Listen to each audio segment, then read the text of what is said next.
Hey, Amber. Hey, Alyssa. Do you know what time it is? Oh, I know what time it is. It's time for another episode of The Growth Signal. Yes, let's get into it. Heck yeah. Hey, everyone. Welcome back to The Growth Signal. We are throwing out the old playbooks and reimagining the way we do customer experience. I am so excited to introduce you to my new friend, Charles. Charles, welcome to the show. Thank you. Pleasure to be here, of course. So we always open up these conversations. I want to hear about your origin story. Like, how did you get here? Yeah, I know we don't want to talk about real specific things, but the truth is what made me the leader and the kind of change agent that I am today actually started when I was a kid.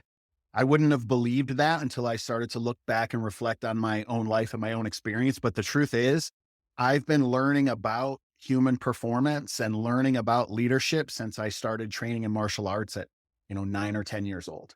And from that, and then through the Navy, specifically as a member of the Navy's nuclear power program, human performance and decision making was such a big part of my training. The technical stuff aside, it really was about making good quality decisions in the heat of battle, literally and figuratively. And then on through really, complicated and strategic projects, the same things applied. It struck me personally on a personal level when, I did have one of those significant life events where I lost my job and I lost my title. And it was an opportunity for me to either go back and repeat what I had just done and leave myself vulnerable to another layoff, or take that moment to take all that training and all that life experience and really decide, is this the moment in time where I change my trajectory and I change my path? And actually using a lot of those professional tools, a lot of that decision making and human performance, it's actually what caused me to say, yeah, you know what? I'm going to take a time out. I'm not going to rush right back into the job market.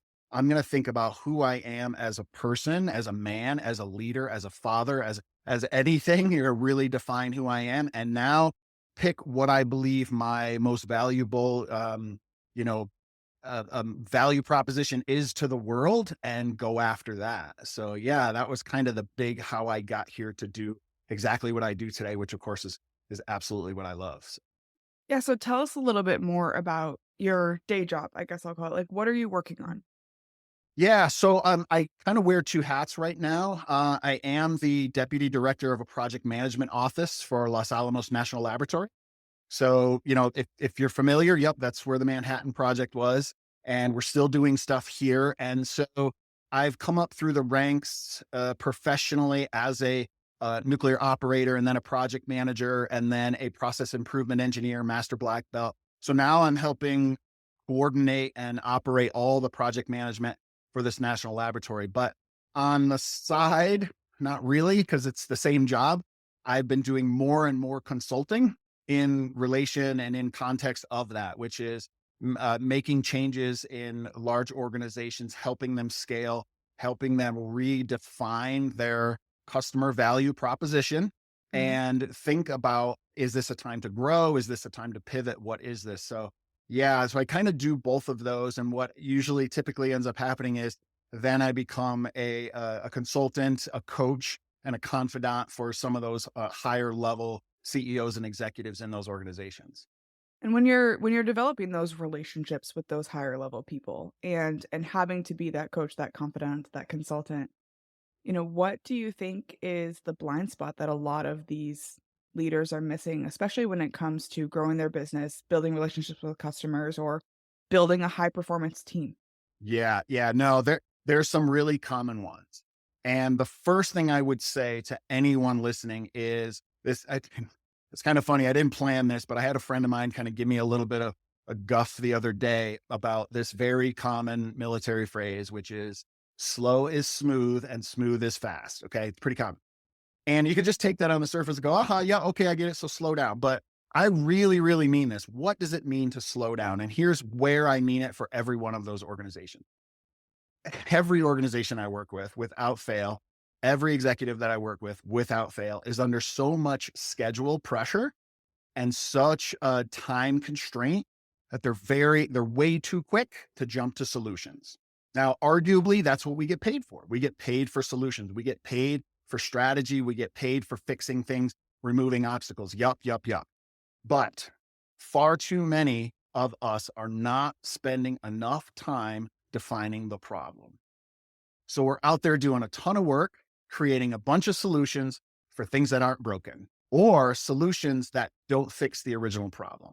So the number one blind spot that I have to point out to every one of these leaders is take a breath, do the due diligence to really figure out what the problem is, because your team is going to come into the room and they're going to say, we had this problem and you've always told us to come with solutions. So solution, solution, solution.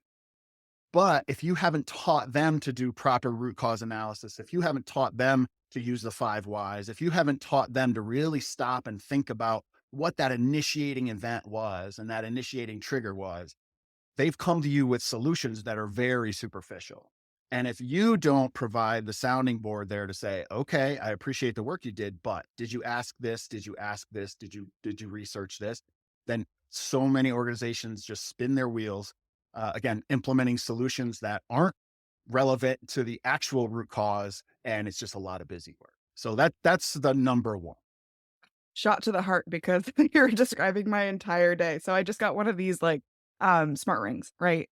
And Okay. it tells me like, the sun comes up at 11 today, so you should go spend an hour outside, and it'll give me like movement breaks. And I had this thought this morning. I was like, I think you just need to look at my calendar and see that none of that is possible with everything that's on my schedule. So to your point, we're super overscheduled. We filled our calendars with stuff, right? But is it the right stuff?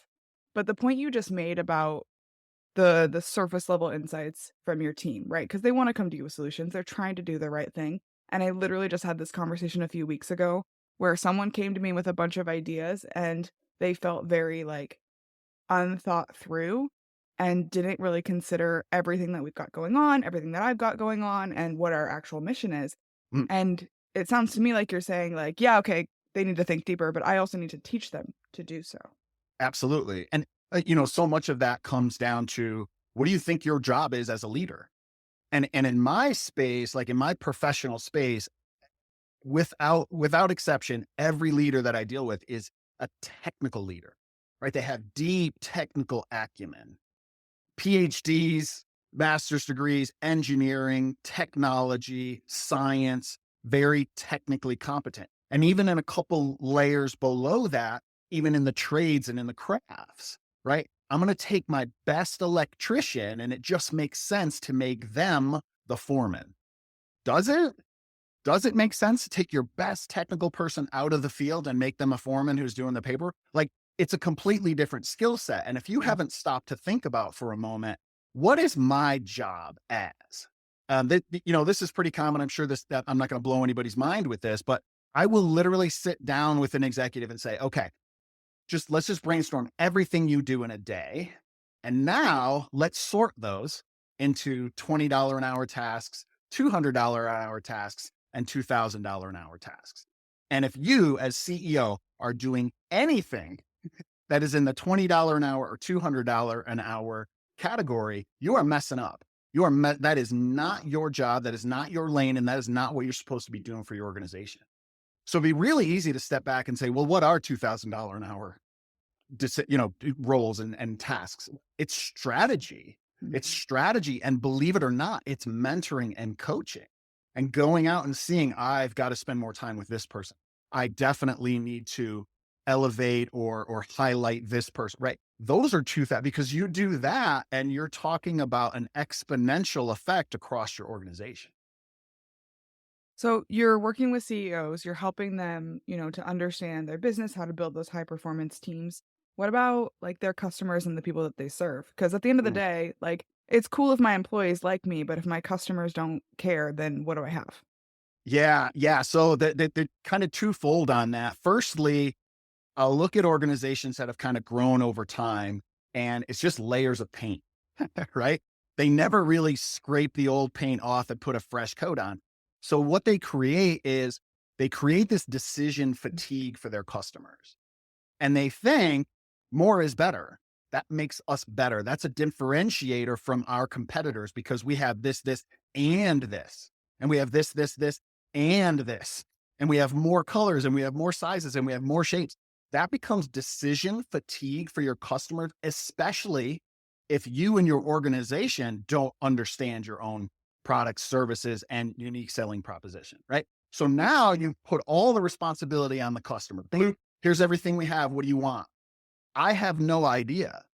One of the conversations that I have almost immediately with anyone who's going to help me with my business, right? I have a fractional CTO, my chief technical officer, and my interview process for that was, I do not want to have to make any decisions about the technical aspects of my business, my website, my lead, all the integrations that go on with a digital business, right?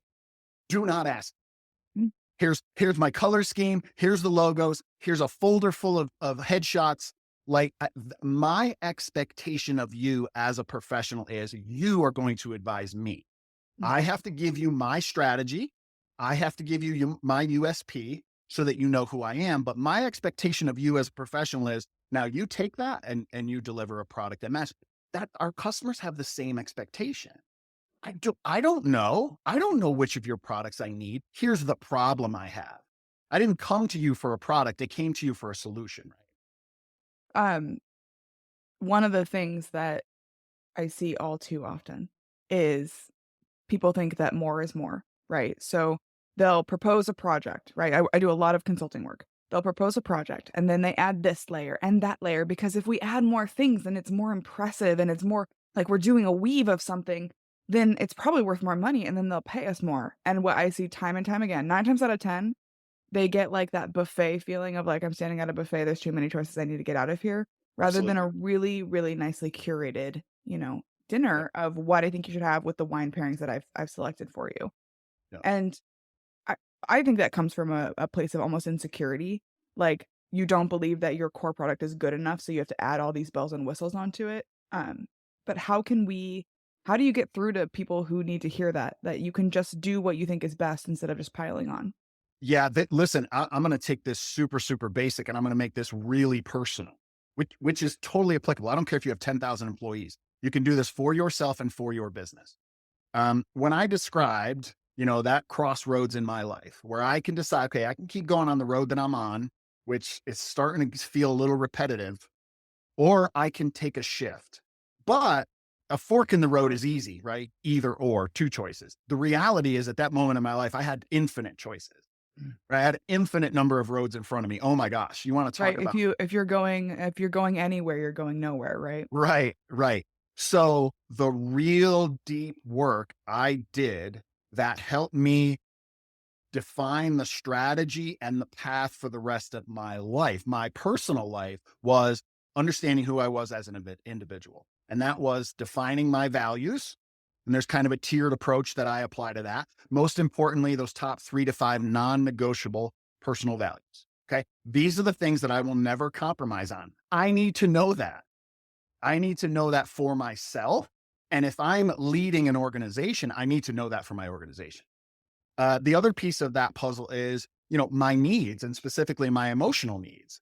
I'll give just a short story. When I worked for General Electric, I created a tool, a database that was kind of operating experience and lessons learned database. And I kind of assembled that in a really different way such that it was searchable.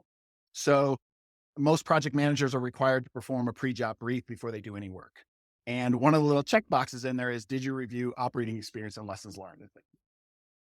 I did a keyword search on this exact transformer and nothing came up. So we're good.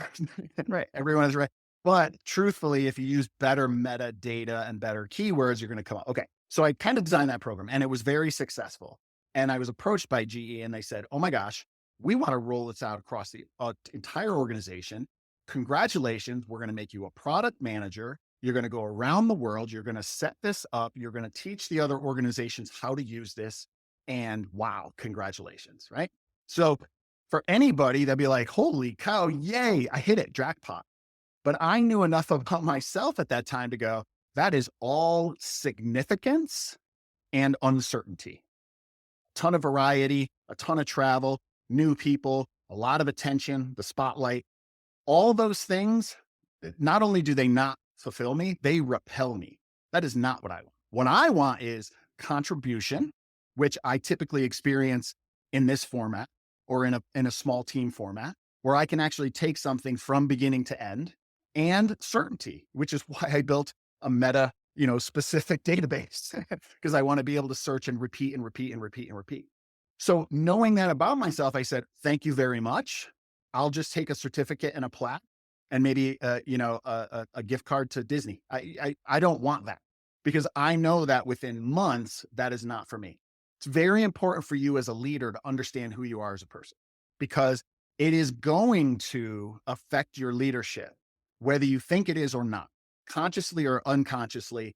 Those needs and those values are absolutely defining your messaging, defining your leadership style, defining your decision making. And if you're not aware of it, then you're getting very frustrated with your organization because you're not getting the results that you want. And partly is that, okay, so it's a very personal thing where you as an individual need to know that. How does that equate to a larger organization?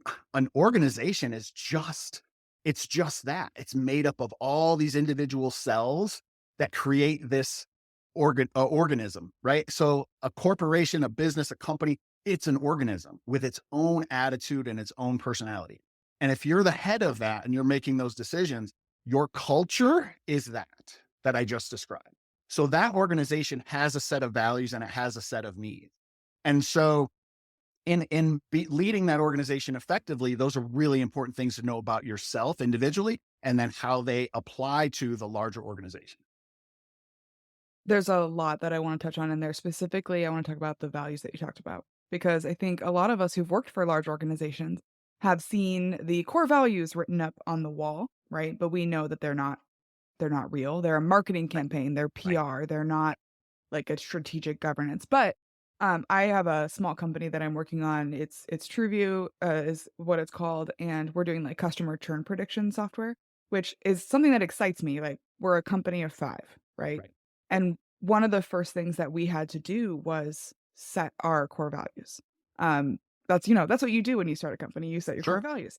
Yep. And I sat down and I tried to figure out, what were my core values as the CEO?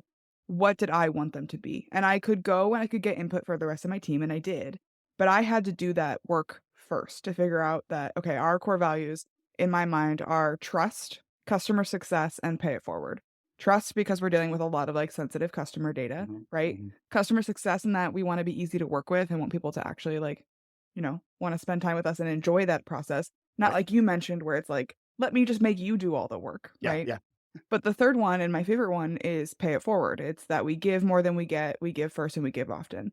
And I think it's really important that me as the leader truly believes in those things. Those are external values that our customers should experience, but they're also internal values that our team should experience. And if we have an opportunity to do something that breaks the trust of our customers, then we should absolutely not even consider it. Yep. Yep. And what you've also done in doing that is you've created a decision-making matrix. So when you're not sure, hey, what should we do about this? What should we do about this exact problem? Should we do this or should we do this? Well, our values say we're going to pay it forward. So we're going to take one step backward for our organization in order for our customer to take 2 steps forward. That's what we're going to do, right? So you've created a decision-making matrix in that. So good job. Yeah. Well, I, and I then mean, with the rest of the team, though, like, I, as the leader, can say, okay, these are decision making matrix, but empowering them to call out the BS if I miss it. yep. Yep. And listen, successful organization, I don't understand why leaders aren't getting this message or aren't believing this message or aren't internalizing this message. But every successful organization, one of the key indicators of their success is the level of empowerment of their organization. So again, kind of back to my space, very technical, right? We hired you because of this resume, because of this work that you did, because of this thought process, this intelligence, and this. And then we're going to dictate how you do your job every day. What? That's insane. Not only is it wrong for that individual, and you're going to lose that individual in a matter of moments, but think about now the responsibility and the load that you've put on leadership, because nobody can make any decisions for themselves. Everything has to be approved. I mean, that is quintessential micromanagement. I don't need you to think. I need you to push this button every time the light comes on. Like, dude, I know, no, that is not what you hired me for. Right. But if you're an organization that doesn't have a set of real values, that doesn't have, all businesses kind of fall into three categories, right? They're either customer focused, product focused, or operations focused. So you have to decide, because that's another form of a decision matrix. Classic examples: Four Seasons, customer focused. Absolutely. Apple, product focused, without question. We're always looking to see what their next product is. And Walmart and Amazon are operationally focused. So when they make decisions, that is absolutely the deal buster and the majority stakeholder. 51% of their decision has to come from, well, are we focused in one of these three areas? And that's what decides it. We So, just saw Southwest changed a bunch of their policies, right? And that's a great example of a company going against kind of what they profess to be their priority, right? Customer obsessed was yep, kind of yep, their yep. conversation. And yet when the CEO was talking about why this change was being made, it was all operational decision making, not customer decision making. And that can be true. We're businesses, we got to make money, right? Yep. But if you're going to say that you're the customer focused, customer obsessed airline, and yet you couch all of your decisions and you explain them in terms of operations, they could have very easily said, we got to get rid of the two bag policy because we want to keep prices low for you to come fly with us. Right. And we'd have to increase costs. And because we care about you, the customer, we'd rather keep our costs low. Right. Instead, they said, we got to make more money. We got to operationally succeed. We got to Yep. pay the shareholders. Right. So, and that really has hurt them in the narrative because they had this persona, and the cognitive dissonance just hit as immediately as they started to change the way they were talking about themselves and about what their priorities were. Yeah. And it doesn't just impact their customers. Think about their frontline employees. What a nightmare, to be Think honest. They have to about, be getting right? so much like heat. Absolutely. And they have to literally now paint on a fake smile. Part of what made Southwest so successful was their authenticity. Like, they were actually that company. So no one had to fake it. Everyone was happy to come to work every day. But now all of a sudden you start to question that. And that absolutely, listen, here's what people want most out of their leaders: trust and consistency. Not Consistency. I'm gonna put like a double consistency. underline on that. Right. Not perfection, but consistency. When I come to you, can I count on who you are going to be? Or are you all over the place? Some days you have great days and you're super happy and you're cheerful and you're patting people on the back and we don't recognize you. And then the next day you're coming in and you're throwing staplers and flipping it, right? No, no, no, no, no. People will not stay in an uncertain environment like that. So it's not great, but hear me out. It's better to be consistently grumpy and grouchy and removed and detached than it is to be back and forth and back and forth and back and forth. People will rather, okay, at least I know what I'm getting, Right. and I can adapt to this and it doesn't change every day. I'm okay with this. They want consistency. If you are not consistent as a leader, which you can achieve through knowing your values, by the way, good callback. If you're not consistent as a leader, no one is going to trust you. And if they don't trust you, game over. Done. You don't even need to go to the next round. You failed right here.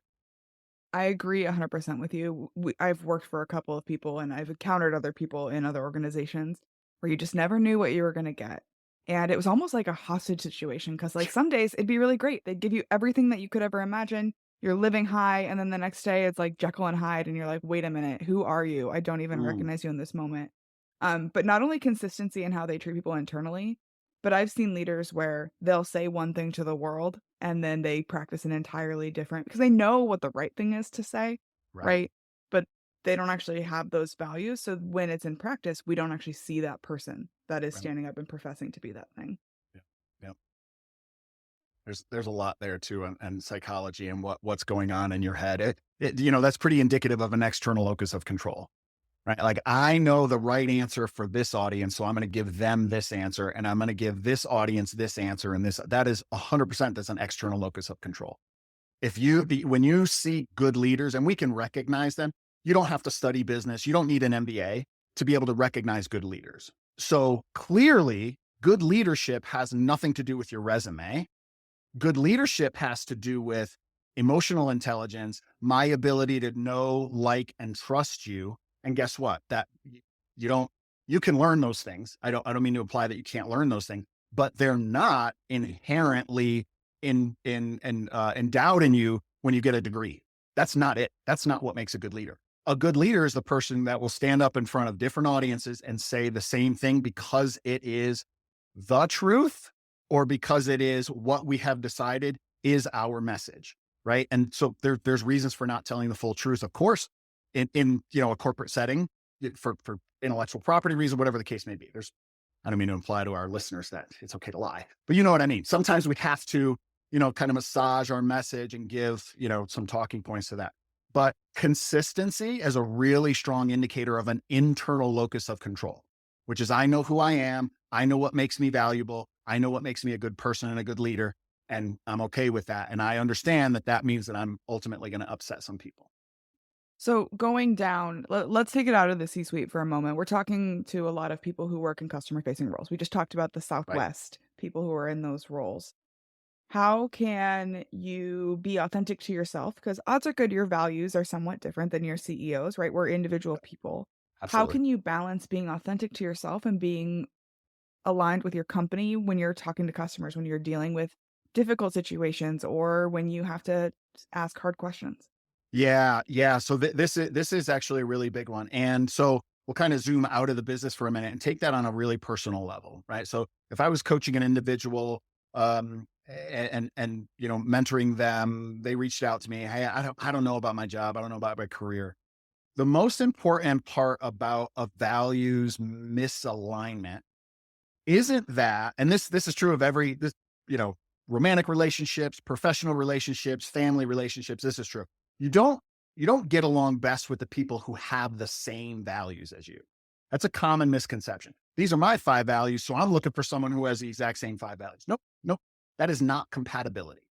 Compatibility is a ton of violations don't exist. So I might have these 5 values. You have 5 completely different values. But if they don't conflict with each other, you and I can get along just fine, just fine.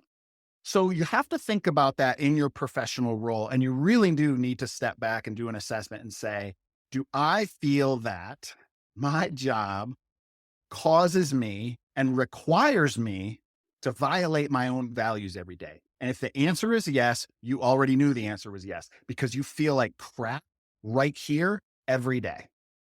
You don't want to go in, you don't want to do the job, you can't wait to leave. Those are visceral indicators from your body and from your nervous system that you are violating your own values. And that is absolutely, you can't overcome that. That's not going to go away.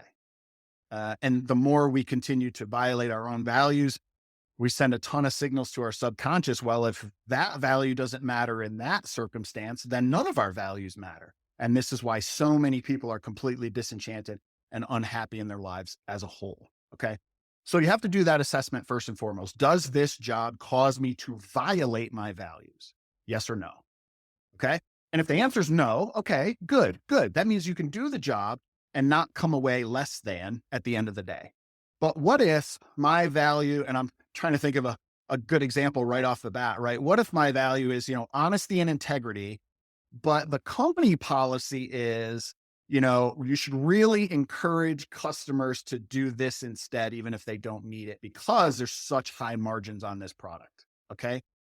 You An have to all make a too decision. familiar story. I mean, how many times have we that should resonate with anyone who's ever worked in a sales role.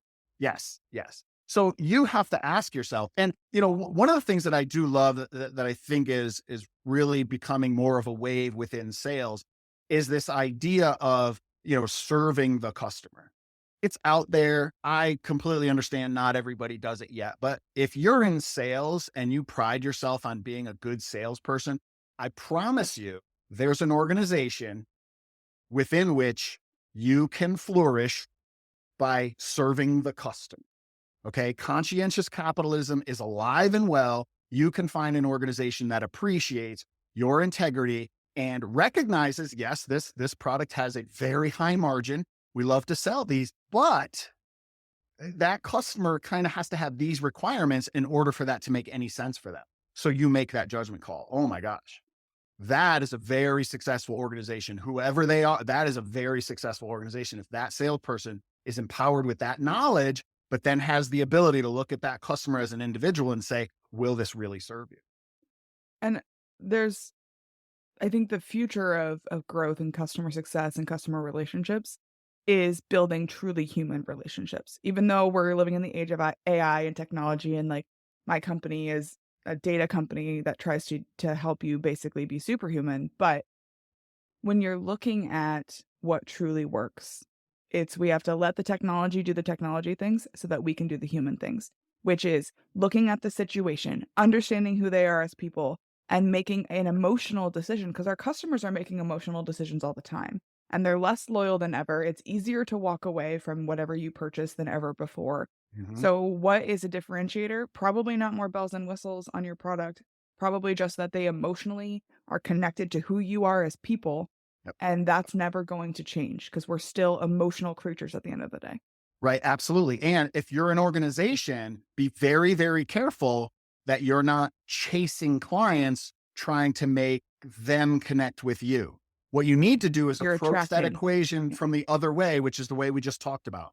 Who are we? What are our values? What do we bring to the table? And then let those customers self identify. Let them choose you by being honest and consistent with who you actually are. I love this analogy. If if if you have ever watched a nature program, I'm old, so I watched Mutual of Omaha. But anyway, whenever you watch a lion or a big cat hunt, right? They stalk in the tall grass, and there's a herd, dozens, if not hundreds, of gazelle or whatever they're hunting, right? We don't really notice, but we know that this is true. They have picked a very specific target. Okay. And predators in particular are really, really good on picking up subtle signs of who their ideal prey is, right? Sickness, lethargy, just you name it, they can pick it out. Now, obviously, animals aren't doing this on a checklist level, they're doing this on an intuitive level, but their intuition is spot on. But they pick one target and then they pounce. And it doesn't matter what runs in front of their face, they do not get distracted. They zone in on their one target and they stick to that. Now, it sounds very predatory because of the example I gave. But if you're an organization and you don't know laser focused who your ideal customer is, and let's define what that means. But if you don't know who your ideal customer is, then you're chasing everything and you're trying to connect with it. Oh yeah, no, we love the planet. Oh no, we love whales. No. Oh, actually, we love right. Stop. You're never going to connect with anybody because even the least informed customer has enough savvy these days to recognize BS when they hear it. Okay. But the ideal customer is you have to create that kind of backward. It's not who do we want, it's who do we best serve. That's a really important piece. And back to that analogy of just layers of paint, so many organizations just, it's a new year, it's a new thing. It's a new year, it's a new thing. They never really step back. And this is really powerful exercise that I do with organization is what is your unique selling proposition right now? All this. Does anybody care about that anymore? Right? We built our entire business on being this. Does anybody care anymore? Who are you serving with that? Is this now the time that you need to pivot? You need to evolve and you need to change. Are you paying attention? When is the last time you sat down and asked yourself, all right, based on the skills and our strategies and all of our assets, this is who we can best serve. When's the last time you've done that? And I promise you, if you haven't, you're missing huge opportunities. So organizations that are trying to scale exponentially do this on the regular because our skill set and our assets are constantly changing. We just lost Mary, but we got Jeff. That changed the landscape of your organization. Have you considered how that is affecting you and who cares how it affects you, how it's affecting your customers, how it's affecting your delivery to your customer? And if you're not doing that, I promise you're missing opportunity. And you're trying to turn wheels in the mud here. So, immediately, after this call, I'm gonna go do exactly that because yeah, it's been a while, since we did that. Yeah. And I think I could literally talk to you all day, but unfortunately, we are running out of time. So I do want to ask you, Thinking about all of the incredible people that you've had the chance to meet over the years or that you listen to or learn from, who is really changing the way we think about our relationships with our customers? Major influence on me and a real focus. A lot of my study right now is the Singularity University. Um, the work that they're doing there, if any listeners aren't familiar with them, I'm sure we could put a link to the website in there. Get on their newsletter, get on their mailing list, look at their events, buy exponential organizations right here. Read this book. There's actually a workbook that goes along with it where you can exponentially and drastically and dramatically change the face of your organization in 10 weeks. Awesome. Okay. If someone is really connecting with you and wants to learn more, where can they find you online? Yeah. My website is therealcharlesbrowne.com, and you'll see that it's Brown with an E. You can find me on LinkedIn or YouTube. And, I'm happy to provide those links, but really that's the only place that I mess around. A lot of what I do is very much relationship based and conversational based. So I don't have a huge funnel out there or anything like that, but I do have a lot of resources on my website, a couple of assessments that might interest your audience in particular, which is a leadership assessment that you can take. It's pretty short, but it'll give you an idea of where you fall on my scale of leadership based on everything that we just talked about. If you enjoyed today's episode, let's connect on LinkedIn. I'd love to hear your thoughts. And if you found value here, share the podcast with your network. Don't forget to like, subscribe, and leave a review. It helps us inspire more leaders to join the movement.